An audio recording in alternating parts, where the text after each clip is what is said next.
Tuhan bersamamu. Dan bersamamu. Inilah Injil suci menurut Matius. Dimuliakan Kaulah.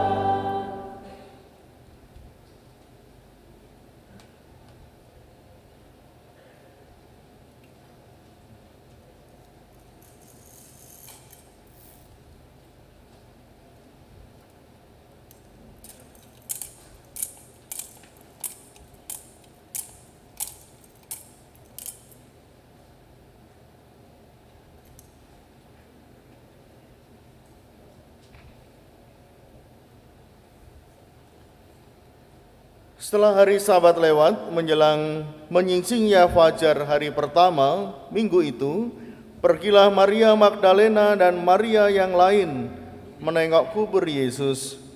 Tiba-tiba terjadilah gempa bumi yang hebat, sebab seorang malaikat Tuhan turun dari langit dan datang ke kubur Yesus. Ia menggulingkan batu penutup kubur itu, lalu duduk di atasnya. Wajahnya bagaikan kilat, dan pakaiannya putih bagaikan salju. Para penjaga kubur itu pun gentar ketakutan, dan menjadi seperti orang-orang mati. Akan tetapi malaikat itu berkata kepada perempuan-perempuan itu, "Janganlah kamu takut, sebab aku tahu bahwa kamu mencari Yesus yang disalibkan itu. Ia tidak ada di sini, sebab ia telah bangkit, sama seperti yang telah dikatakannya. Mari, lihatlah tempat ia dibaringkan. Segeralah pergi dan katakanlah kepada murid-muridnya bahwa Yesus telah bangkit dari antara orang mati. Ia mendahului kamu ke Galilea. Di sana kamu akan melihat dia. Sesungguhnya aku telah mengatakannya kepadamu." Mereka pun segera pergi dari kubur itu, diliputi rasa takut dan sukacita yang besar. Mereka berlari cepat-cepat untuk memberitahukannya kepada murid-murid Yesus. Tiba-tiba Yesus menjumpai mereka dan berkata, "Salam bagimu." Mereka mendekatinya dan memeluk kakinya, serta menyembahnya. Lalu kata Yesus kepada mereka, "Jangan takut. Pergi dan katakanlah kepada saudara-saudaraku, supaya mereka pergi ke Galilea, dan di sanalah mereka akan melihat aku."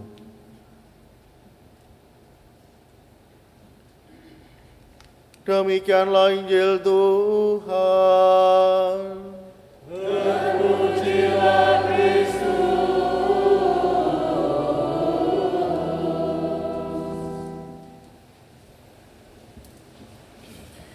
Ibu, bapak, saudara-saudari, para suster dan juga anak-anak yang dikasihi Tuhan, misa malam Paskah juga disebut sebagai Vigili Paskah. Vigili artinya berjaga-jaga. Ya. Maka perayaan malam Paskah merupakan perayaan untuk bersama-sama kita berjaga-jaga menyongsong kebangkitan Tuhan. Namun juga bisa disebut bahwa kita juga merayakan Paskah. Maka perayaan malam Paskah ini berbeda dengan Minggu Paskah. Perayaan malam Paskah ini liturginya panjang, ya. Mulai dari depan ada upacara cahaya, kemudian ada eksultet, pewartaan kisah penyelamatan bangsa Israel yang dinyanyikan. Kemudian juga bacaan-bacaannya ada banyak, harusnya ada 9, tapi yang kita pakai hanya 5. Karena apa? Alasan pastoral, supaya misanya tidak terlalu panjang. Memang oleh gereja dari liturgi disarankan kalau tidak ada halangan semua dibacakan. Jadi 9 bacaan itu. Ada Bapak Ibu yang pernah mengikuti 9 bacaan? Wah, jangan-jangan tertidur semua ya. Saya punya pengalaman yang sulit saya lupakan karena mengikuti 3 kali misa dengan 9 bacaan. Pada waktu itu saya masih di seminari Garum, jadi masih kecil. Dan bukan hanya saat di seminari, sebelum masuk seminari pun saya kalau Sabtu Minggu itu ikut romo ke stasi-stasi. Lalu karena ini hari besar, saya juga ikut salah satu romo ke stasi, dan rencananya hari itu agendanya misa 3 kali. Jadi siang, ini Paskah yang siang hari ya ada ya di stasi itu. Harusnya kan sudah gelap, tapi ini masih siang. Lalu sore atau malam itu di paroki, lalu yang terakhir itu sekitar harusnya jam 10, jam 11 malam ya. Itu di stasi. Jadi siang sudah mulai berangkat, dan di stasi yang pertama saya juga tidak menduga kalau romo itu meminta bacaannya 9. Jadi misalnya panjang, kemudian ada baptisan, dan akhirnya karena panjang maka waktunya molor, sehingga yang di kota itu juga, yang di paroki terlambat. Terlambatnya ada 1 jam. Terlambatnya 1 jam. Dan orang-orang menunggu, memang tidak ada yang pulang ya, tidak ada yang gondok ya, tidak ada yang ngomel. Mungkin ngomel ada ya, tapi miso-miso rasanya kok tidak dengar ya. Saya juga khawatir, wah ini meskipun saya bukan romonya, tapi saya ikut romo dan mendampingi bisa disalahkan ya, karena hanya saya dan romo. Jadi tidak ada sopir waktu itu ya, disopiri sendiri ke stasi. Betul, begitu datang, oh sudah menunggu, sudah resah, akhirnya langsung misa. Dan karena juga meminta 9 bacaan, akhirnya misa di kota ini molor lagi. Sehingga yang di stasi harusnya jam 10 atau jam 11 itu dini hari ya, mungkin sekitar jam 2. Tapi tetap berangkat. Jadi romo dan saya berangkat, dan di stasi itu yang biasanya terang itu gelap semua ya. Dari lampu depan gereja sampai gerejanya itu gelap. Jadi masuk itu ragu-ragu, ini jangan-jangan sudah ditinggal pergi sama umatnya ya, karena gelap. Tapi begitu masuk akhirnya mendekati gereja, lampu mendadak hidup semua. Jadi lampu gereja hidup semua dan orang-orang mulai bangun. Ternyata mereka tidak kemana-mana Bapak Ibu ya. Ternyata mereka tetap di dalam gereja dan di kursinya masing-masing ya, dan mengambil posisi yang paling enak untuk beristirahat sambil menunggu romonya datang. Nah, tapi mereka tetap bertahan, ini luar biasa ini.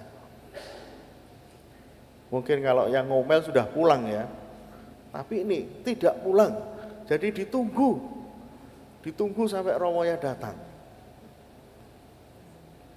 Mesdina dan yang lain-lain udah, yang anak-anak ini kan petugas ya, ada yang ngelumpuk di sakristi tidur ya, ada yang di luar. Nah, lalu di stasi itu pun bacaannya juga 9. Saya sampai berdiri itu tidak bisa tegak ya, doyong mau ambruk, ngantuk dan lapar jadi satu. Akhirnya romo yang minta saya untuk doa. Jadi doa setelah bacaan itu kan ada doa oleh imam, itu saya diminta maju. Wah, itu menahan diri sekuat tenaga ya. Lalu selesai misa itu betul-betul dini hari ya, mulainya dini hari sampai sekitar jam 6 ya, itu baru selesai misanya. Betul-betul menyambut Yesus yang bangkit.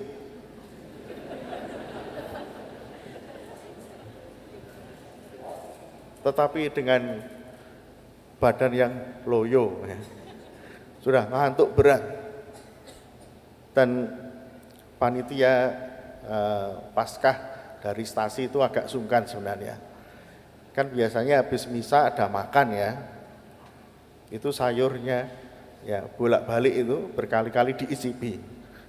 Jadi khawatir kalau sudah basi ya. Ini jangan-jangan basi nih ya. Karena harusnya kan untuk malam. Kok dimakan pagi. Jadi diicipi terus. Akhirnya yang basi disisihkan, yang masih bisa ya disantap bersama.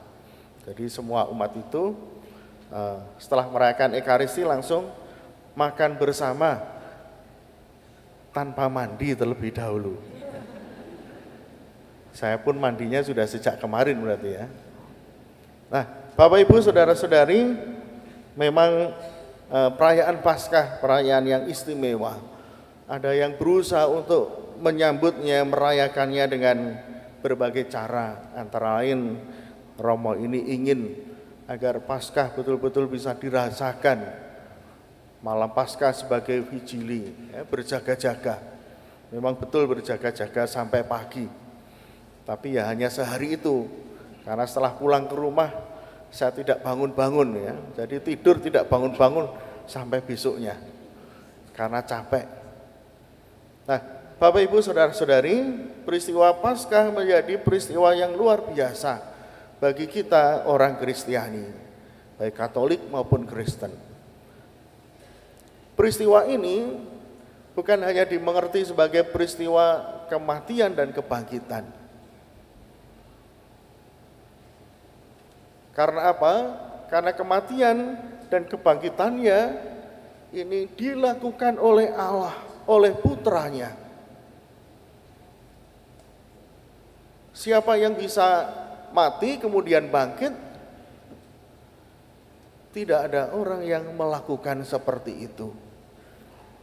Maka peristiwa kebangkitan Paskah ini peristiwa yang penting dan kita imani sebagai peristiwa di mana Tuhan menebus dosa-dosa kita dan memberikan kepada kita kehidupan kekal. Ibu bapak yang mati di kayu salib dan kemudian dikuburkan itu bukan manusia biasa. Bukan hanya orang yang namanya Yesus. Karena kalau hanya orang biasa tidak ada efeknya untuk kita. Karena semua orang juga akan mati. Ini bukan soal si A, si B, si C. Orang yang dikenal yang kemudian meninggal, bukan. Kalau Yesus hanya sebagai guru bagi para murid meninggal, ya sudah selesai. Kalau Yesus diimani sebagai nabi oleh kebanyakan orang dan juga orang-orang Yahudi, maka selesailah nabi itu. Tapi karena ini yang meninggal Yesus sebagai Tuhan, maka peristiwa Paskah menjadi penting bagi kita. Kematian dikalahkan oleh Allah dengan hidup yang baru. Maka orang-orang Yahudi masih sulit untuk mengimani hal ini. Karena apa? Karena peristiwa Paskah yang mereka rayakan adalah peristiwa di mana mereka dibebaskan dari penjajahan. Peristiwa di mana mereka dibebaskan, ya, dihindarkan dari kematian. Bukan melewati kematian, tetapi dihindarkan. Melewati. Maka namanya Passover, ya. Pesah, Paskah, itu artinya melewati. Tuhan melewati mereka. Karena Tuhan memberikan hukuman kepada orang-orang Mesir. Tapi karena bangsa Israel ini melakukan apa yang dikehendaki, ya, diminta oleh Tuhan, maka mereka selamat. Dilewatkan, ya, dihindarkan dari kematian. Dan itu Paskah orang Yahudi. Tapi sekarang Paskah itu mempunyai makna baru oleh Tuhan kita Yesus Kristus, yaitu kebangkitan, kehidupan baru. Maka dalam perayaan Paskah mengalirlah sakramen-sakramen yang lain. Dan yang paling erat adalah sakramen baptis. Ya. Maka sakramen baptis dimasukkan di dalam liturgi Paskah. Karena apa? Karena atas karya penyelamatan Allah ini kita menjawabnya dengan iman. Bukan dengan pengetahuan bahwa saya tahu, saya mengerti. Tetapi kita menjawabnya dengan saya yakin, saya percaya, saya mengimani itu. Maka Allah yang membangkitkan Tuhan Yesus juga akan membangkitkan kita. Karena apa? Karena sudah dipersatukan lewat baptisan itu, dimeteraikan menjadi anak-anak Allah. Maka peristiwa pembaptisan dilaksanakan pada hari Paskah. Misa pertama ini memang tidak ada, ya, karena baptisannya ada 100 lebih. Ya. Jadi paroki SMTB ini luar biasa, ya. Baptisan baru selalu banyak. Dan karena banyak dibagi, ya, di sini, di paroki dan di stasi Yosafat. Dan di sini pun masih banyak. Setelah dihitung-hitung waktunya tidak cukup ketika nanti ada baptisan di misa pertama.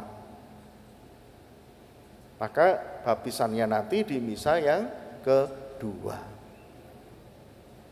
Namun bukan berarti tidak ada sama sekali. Ada saudara-saudari kita ini yang juga diterima. Mereka sudah dibaptis secara Kristen dan sekarang masuk menjadi Katolik. Mereka diterima dalam pangkuan gereja Katolik. Mereka nanti akan mengucapkan syahadat dan kemudian bersama-sama dengan kita menjadi pengikutnya yang penuh. Sakramen yang kedua tentu saja adalah sakramen Ekaristi. Karena Paskah berkaitan dengan kebangkitan Tuhan. Selain perjamuan yang dirayakan pada hari Kamis Putih, perjamuan malam terakhir, perayaan Ekaristi juga menghadirkan kebangkitan Tuhan. Kebangkitan ini kita rayakan. Dan Tuhan memang menghendaki peristiwa Paskah ini dirayakan terus. Maka kita sebagai umat Katolik merayakannya dalam bentuk Ekaristi. Jadi Ekaristi itu merayakan peristiwa kebangkitan Tuhan, di mana kita juga mempunyai pengharapan akan ikut serta dalam kebangkitan itu untuk memperoleh kehidupan yang kekal. Dan yang berikutnya adalah sakramen tobat, ya. Sakramen tobat berarti penebusan Paskah itu juga berlangsung sampai sekarang ini. Dosa-dosa kita ditebus, diampuni lewat sakramen tobat. Tidak menunggu nanti, ya. Tidak ditumpuk nanti. Ketika akan meninggal baru mengaku dosa. Tidak. Tapi sakramen ini berdaya guna setiap saat. Maka ketika ada sakramen pengakuan dosa, marilah kita juga menerimanya. Bahkan umat juga diperbolehkan untuk minta, ya, kepada para imam untuk penerimaan sakramen tobat ini. Bahkan gereja juga menganjurkan lebih sering lagi. Berikutnya adalah sakramen Krisma. Dengan sakramen Krisma kita diajak untuk menjadi pewarta kebangkitan. Bukan hanya menerima lalu diam saja, tapi juga menjadi pewarta, mengajak orang untuk ikut yakin akan peristiwa kebangkitan ini bermakna untuk kita semua. Berikutnya lagi adalah sakramen perkawinan, ya. Jangan pengurapan dulu, ya. Jangan tergesa-gesa, menikah dulu, ya. Nah, sakramen perkawinan ini juga berkaitan dengan Paskah. Intinya adalah Paskah kematiannya untuk menunjukkan cintanya yang besar kepada manusia. Maka peristiwa sakramen perkawinan itu adalah peristiwa cinta, ya, peristiwa cinta kasih. Dan dalam peristiwa sakramen perkawinan itu juga dimaknai sebagai hidup baru. Jadi kalau Paskah juga mengartikan hidup baru, maka perkawinan itu hidup baru juga. Bukan hanya sesuatu yang baru dialami, tapi masuklah dalam perkawinan itu sebagai orang dengan pemikiran yang baru, dengan hati yang baru. Jangan memakai cara hidup yang lama, ya, dengan kebiasaan dan juga dengan hal-hal yang mungkin hanya memikirkan diri sendiri. Hal yang baru itu kita diajak untuk bisa mengasihi keluarga, pasangan dan anak-anak seperti Yesus mengasihi gerejanya. Dan apakah hanya mengasihi? Tentu saja tidak, ya. Harus ada pengampunan. Kasih tanpa pengampunan juga tidak sempurna. Karena apa? Kalau ada kesalahan dari pasangannya, dari anak-anaknya, itu akan dipendam, ya. Tidak ada pengampunan, mungkin juga tidak ada tindakan pembalasan, tetapi menyimpannya dalam memori, dan itu membuat daya kasihnya semakin meredup. Karena apa? Dendam itu seperti kotoran-kotoran yang akhirnya menyumbat kasih itu untuk bisa mengalir dengan begitu berlimpah, begitu besar.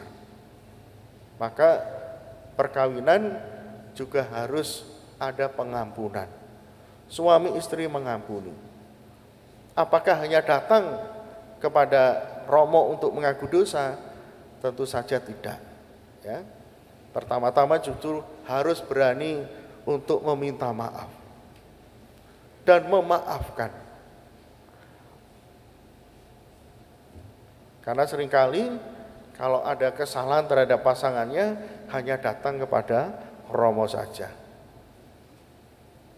Nah, pasangannya merasa, "Duh, kok tidak ada maaf?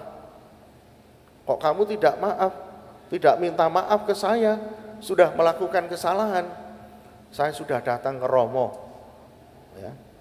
Kalau mau minta maaf ya minta ke romo. Ya tidak, ya. Harus berani untuk datang pula kepada pasangannya, ya, untuk minta maaf. Minta maaf telah melukai, telah menyakiti, membuat menderita dan lain sebagainya. Nah, berikutnya adalah sakramen imamat. Tentu saja Ekaristi membutuhkan imam, dan kehadiran imam di situ untuk mengulang kembali, menghadirkan kembali sakramen Ekaristi di mana Tuhan meminta. Bapak Ibu, saudara-saudari, maka saya juga berharap bahwa sukacita Paskah ini kita rayakan dengan gembira, dan jangan lupa untuk menerima sakramen-sakramen yang lain. Kalau dulu kan ada istilah orang Katolik napas, ya, Natal Paskah. Jadi munculnya seperti kapal selam. Setahun 2 kali ke gereja, itu sudah cukup Natal dan Paskah. Begitu diperhatikan oleh umat yang lain, kok sudah hilang lagi ya? Tahu-tahu nanti bahwa ini ada tetangga yang Katolik, itu tahunya ketika Natal dan Paskah. Sedangkan hari-hari yang lain tidak kelihatan sama sekali. Di rumah atau sibuk dengan hal-hal duniawi yang lain. Maka mari kita sambut sukacita Paskah ini, kita rayakan bukan hanya dengan hal-hal yang duniawi, kegembiraan kita berhenti setelah Paskah selesai, tapi menjadi sempurna ketika kita juga merayakan sakramen yang lain.